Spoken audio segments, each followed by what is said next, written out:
او صحیح د صبر طریقه حضرت عبدالله ابن مبارک رحمه الله زوی وفات شو زوی او خلک تعزیت لراتلو مجلس ناسو په دې کې یو مجوسی راغی د حضرت عبدالله ابن مبارک مجلس ته او ډیر شي خلک ناسو په مجلس کې هغه مجوسی ویلو ولا عقلمن له پکار ده داسې سړی چې هغه ځان ته عقلمند وي داسې عقلمن له پکار ده چې د مصیبت په اول ورځ باندې هغه رویه اختیار کړي کوم چې یو جاهل انسان د مصیبت په 15 ورځ باندې پنځم ورځې پس 15 ورځې پس کوم رویه اختیاري یعنی عاقل دا پکار ده او خيار کس دا پکار ده چې په اولنۍ ورځ باندې په مصیبت باندې صبر وکړي او په اولنۍ ورځ باندې هغه رویه اختیار کی کم چې یو جاهل کس 15 ورځې پس اختیاري ده چې په جاهل کس په مصیبت راشي او هغه په هغه مصیبت 15 ورځ باندې چې کم ده کم صبر کوي هغه صبر عاقل او خيار کس ته پکار ده چې د مصیبت په اول ورځ باندې هغه صبر وکړي کم چې جاهل او 15 ورځ کوي عبد الله ابن مبارک رحمه الله ویل فكتبو دا ولي کوي ډیر قیمتي خبره وکړه او ډیر عظیمه خبره وکړه د خيار کس ته لپاره ډیر قیمتي خبره د عبد الله ابن مبارک رحمه الله په مجلس کې خپل مرګ ته ویل دا ولي کوي او دغه سي د حضرت عبد الله ابن عباس رضی الله تعالی عنهما پلار وفات شو حضرت عباس بن عبد المطلب وفات شو نو یو باندې راغی باندې چوک ډیر خياران خلک یو باندې راغی حضرت ابن عباس رضی الله تعالی عنہ ته تعزیت لپاره او راغی ورته ویل اصبر نكن بك صابرين فانما صبر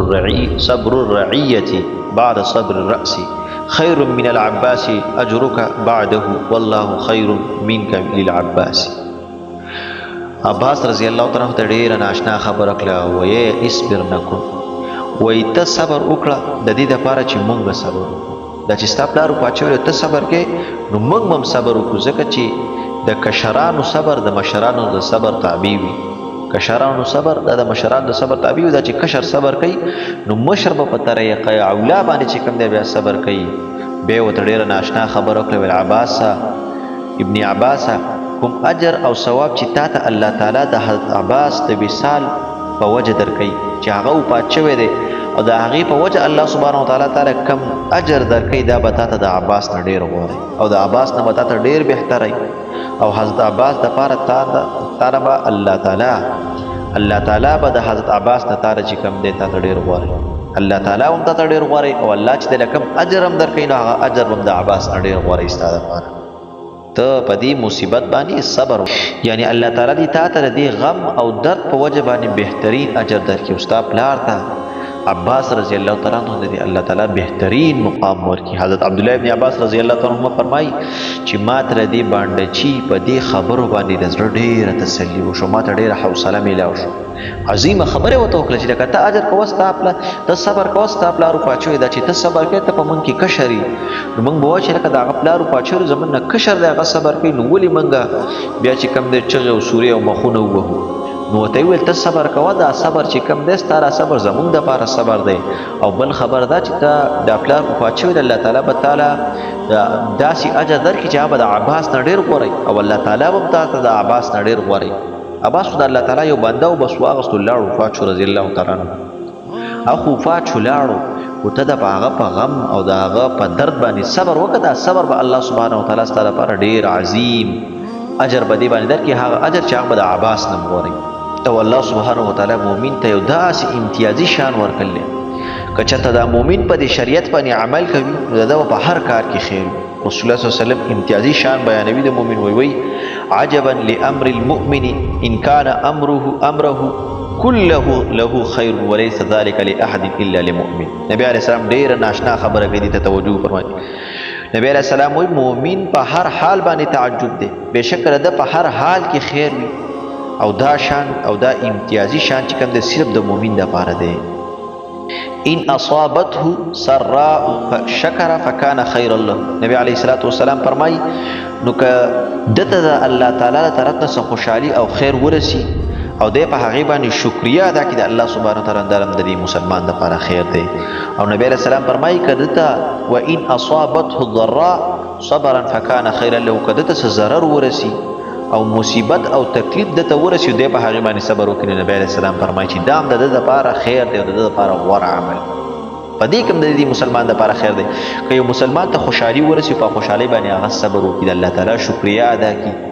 او که یو مسلمان ته درد او تکلیف ورسي په هغې باندې صبر وکړي په دې دواړه حالات کې نبی علیه السلام فرمایي چې د مؤمن مسلمان دپاره خیر دی دا د ده دپاره خیر دی ټول په ټوله خیر دی که ده ته درد او غم او تکلیف ورسي او که ده ته خوشحالي ورسي دا چې الله تعالی په تا باندې خوشحالي راوسته په دې خوشحالي باندې ته شکریا ادا کړه د خپل رب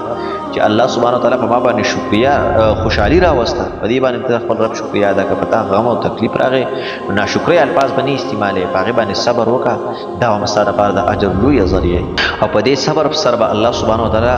ستا ګناهونه معاف کړي ځکه نبي علیه الصلاة والسلام په ډېرو احادیثو کې فرمایلی دي حضرت انس رضی الله تعالی عنه فرمایي وی اتا رسول الله صلی الله علیه وسلم شجرة فهزها حتى تساقط ورقها ما شاء الله ان يتساقط ثم قال انس رضی الله عنه چې رسول الله صلی الله علیه وسلم یو ونې ته راغی دا ونې وخوځوله تر دې پورې چې الله څومره غوښتله نو هغه عمره پاڼې چې کم دی دا د دې ونې نه راوغورځېدي او بیا نبي علیه الصلاة والسلام وفرمایل ویل المصیبات واوجاع اسرع فی ذنوب ابن آدم مني في هذه الشجره چې خامخا مصیبتونه دردونه تکلیفونه د انسان د ګناهونو د دین هم زر ختمي نبی علیه الصلاة والسلام فرمایي د دین هم زر ختموي څومره چې ما د دې ونې نه دا پاڼې راوغورځولې نبی علیه السلام فرمایي څانګې راونیو هغه وخوځولې او پاڼې ټولې راوغورځېدې څومره چې الله تعالی غوښتله نبی علیه السلام فرمایي چې دا مصیبتونه دردونه تکلیفونه چې په مسلمان بنده باندې راځي نو الله تعالی د دې مسلمان بنده دا ګناهونه د دې ونې د دې پاڼو راغورځېدو هم زر ختموي په ده باندې یو مصیبت راغی په مصیبت باندې د مسلمان صبر وکړو عزتمندو نو په مصیبت باندې صبر کول پکار په هغې باندې چغې او سورې نه وهل پکار لکه د جاهلانو الله سبحانه وتعالی درنه بچی واغوست لارې درنه واغوست خاندان کې دې بل څوک وپاچوې مصیبت او درد او غم تکلیف ته باندې راغی په دې باندې صبر وکړه او په دې باندې د خپل رب رضا حاصله کړه چې بس الله سبحانه وتعالی ته چې کوم څه الله تعالی څه خوښه او ماته څه ورسول زه په هغې باندې خپل رب نه راضي یم الله تعالی دې په دې زما نه راضي شي په دې باندې صبر کول دا د ګناهونو د ختمېدلو ډېره لویه ذریعه ده ځکه مشکات شریف کې رسول الله صلی الله علیه وسلم فرمایي اذا كثرت ذنوب العبد ولم يكن له ما يكفرها من العمل وای چې کله یو مسلمان بنده ګناهونه سیوا شي ګناهونه نبی علیه السلام فرمایي چې د یو مؤمن او مسلمان بنده ګناهونه سیوا شي او د ده ګناه په عملونو کې داسې عمل نه نبی علیه السلام فرمایي چې هغه عمل د دې مسلمان بنده هغه ګناهونه ختم کړي او هغه ګناهونه د عمل نامې نه لرې کړي وایي الله سبحانه وتعالی دا کس راوالي او دا په غم او په تکلیف کې مبتلا کی نبی علیه السلام فرمایي دا په غم او په تکلیف کې مبتلا کی او د دې غم او د تکلیف په وجه باندې الله سبحانه وتعالی د دې مسلمان نه هغه ګناهونه دغه خطایانې هغه ټولې وتعالی معاف د غم او د تکلیف په وجه باندې نو غمونه او تکلیفونه راتل دا د مؤمن بنده لپاره یو نعمت دی دا یو نعمت وګڼئ په ځان د پاسه چې الله سبحانه وتعالی په دې سره زما ګناهونه معاف کړي او زما دردونه او تکلیفونه به ختمې ځکه یو بزرګ چې کوم دی په یو کوڅه کې تېرېدو نو چا پې د پاسه نه خاورې راواچېدې ښځله د کور کوڅه وه نو چا پې راواچېدې وی خندل او روان شو او د ځان سره یې وویلو چې الله تعالی په مصیبت او په تکلیف او په غم باندې ګناهونه معاف کړي زه ګناهګار وم دا ما ته غم او تکلیف ورسېد په دې الله تعالی زما ګناهونه معاف کړي نو چې څه تکلیف او غم او درد هغه ته ورسي نو په دې باندې چې کوم دی خوشحالي پکار ده په دې د خپل رب شکریا پکار ده چې بس الله تعالی ما ته راورسوله په دې باندې صبر پکار دی په دې سره به الله سبحانه وتعالی دا ګناهونه چې کوم دی ستا معاف کړي او الله تعالی همیشه نبی علیه الصلاة والسلام فرمایي چې همیشه الله سبحانه وتعالی په مؤمن بنده او په مؤمنې باندې په ده باندې چې کوم دی دا مصیبتونه د ده د نفس د طرف نه د ده د بچو د طرف نه د ده د مال د طرف نه راولي حتی یلقى الله تعالی وما علیه خطیئة تر دې حده پورې نبی علیه السلام فرمایي چې دا د الله سبحانه وتعالی سره ملاقاتي شي او د دې غمونو تکلیفونو مصیبتونو په وجه باندې الله سبحانه وتعالی د ده ګناهونه معاف کړي تر دې حده پورې چې د الله تعالی سره ملاقاتي کیږي او د ده هیڅ ګناهونه هم د ده په نفس باندې نه وي د ده ګناهونه ټول چې کوم دی هغه د دغه په وجه باندې چې کوم دی هغه معاف شوي وي د ده د مصیبتونو او غمونو باندې چې د کم صبر کلی وي د هغه صبر په وجه باندې الله سبحانه وتعالی د دا هغه ټولې خطایانې او هغه ټولې ګناهونه عزتمندو معاف کړي نو په غمونو باندې په تکلیفونو دا ټول الله سبحانه وتعالی د طرفه راځي عزتمندو که په موږ څه درد او تکلیف راځي په موږ که څه غم راځي دا ټول الله سبحانه وتعالی د طرف نه په دې باندې صبر کول پکار دي او په دې نیت باندې صبر کول پکار دي چې الله سبحانه و تعالی به سو کی الله تعالی په دې باندې زما ګناهونه معاف کړي ځکه چې ډېر ګناهګار بنده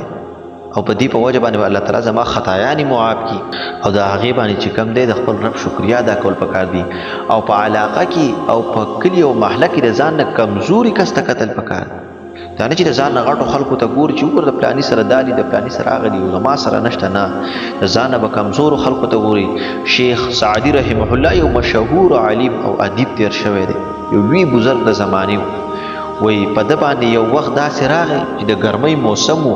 او د ده سره د خپو چپلې نه وي چې په خپو کلي وي او پکې ګرځېدلی وي نو په زړه کې داسې لږ سان شکایت او شکوه پیدا شو چې الله تعالی زه خو زه نه یا الله پاکه ستا نافرمانه بندګان چې کوم دی په دې معاشره کې ګرځي او هغوی له دې څومره نعمتونه کوي خلک اکثر وایي که نه یاره موږ ښه مونځونه هم کوو پلانی مونځ هم نه کوي او نه یو بل څه عبادت کوي یاره پیسې ته یې وګوره او بچو ته یې وګوره څومره روپۍ وګټلې څومره کورونه او ګاړې وهاد او موږ چې کوم دی د الله عبادت کوو الله تعالی موږ له سره نه کوو نو داسې چې کوم دی د شیخ سعدي په زړه کې مې شکوه پیدا شو چې ستا نافرمانه بندګان الله تعالی څومره هغه په نعمتونو کې ګرځي ستا یو عبادت گزاره بنده یم لیکن زما په خپو چپلې نشته چې زه په هغه چپلو کې وګرځم ستا عبادت لپاره جومات ته لاړ شم نو شیخ سعدي چې کوم دی د ماسپښین د مانځه لپاره جومات ته لاړ دې خبرې ته غوږ ونیسه شیخ سعدي چې کوم دی جومات ته لاړ په جومات کې وکتل د ماسپښین د لمونځ ټیم دی یو ځوان دی او د هغه سره خپې نشته دی او شیخ سعدي چې وکتل فوراً الله سبحانه و تعالی ته په سجده باندې پرېوت چې یا الله پاک ستا لاک لاک شکر دی که نن مې سپلی نشته دی نو خپې خو مې شته دی دا خو راله خپې راکلي په خپو خو جومات ته راځم دې ځوان ته ګوره دی خپې هم نشته الله ته په سجده پرېوت او شکریا یې د خپل رب ادا کړه چې الله ستا لاک لاک شکر دی خپې خو دې راکلي لہذا په دنیوي اعتبار سره چې کم دی ځان نه ښکته خلکو ته کتل پکار دي چې زه که سراسره شته دی نه الحمدلله صحت خو الله راکلی دی او که څه لږه بیماري ده نو هغه بیماران ته ورکړم چې په کټونو کې پراته دي او نور خلک وله چې کوم دی روټۍ او اوبه ورکوي او د امتیازو کولو وسې هم نه وي هغه خلکو ته کتل پکار دي که د روغ صحت وي نو بیمارانو ته وګوره چې بیماران څنګه زندګي تېروي او که د لږ مال حال د الله پاک درکړلی نو ځان غریبانانو خلکو ته ګوره څومره غریب دی الله تعالی ماله دومره وس راکړلی چې 2 ټیمه رزق خو راته راکړی کوي او د مصیبتونو آفتونو خو مې ساتي که څه مصیبت د باندې رام شي نو په هغې باندې صبر پکار دی نو عزتمندو په هر حال کې چې کوم دی د خپل رب شکریا پکار دی او په مصیبتونو باندې او په دردونو غمونو تکلیفونو باندې چې کوم دی صبر پکار دی د دپاره چې الله تعالی درنه راضي شي او د خپل رب نه د هغې په وجه باندې د ګناهونو د بخښلو امید هم ساتي چې الله تعالی به ما ته ګناهونه معاف کړي الله به ما له اجر راکړي او دا کم مصیبت او درد او غم او تکلیف چې ما ته رسېدلی یارانه الله څوک اخیستی دی الله چې دې په وجه ما له کم اجر راکوي هغه د دې نه ډېر لوی دی او الله هم د دې نه ډېر لوی دی الله تعالی ما له په دې باندې ډېر اجر راکړي د دې په وجه باندې به الله سبحانه وتعالی عزتمند زما او ستا ګناهونه معاف کړي او الله تعالی موږ ته داسې یو اجر راکړي د قیامت په ورځ باندې چې هغه اجر به چې کوم دی زما او ستا د عقل او په تصور کې مې راځي عزتمندو نو په دې نیت سره صبر کول چې الله تعالی په ماته اجر راکړي او زما ګناهونه بیا الله تعالی معاف کړي دا ډېره عظیمه خبره ده الله تعالی دې عمل کول توفیق راکړي وصلی الله تعالی علی خیر خلقه محمد و آله و صحبه اجمعین برحمتک یا ارحم الراحمین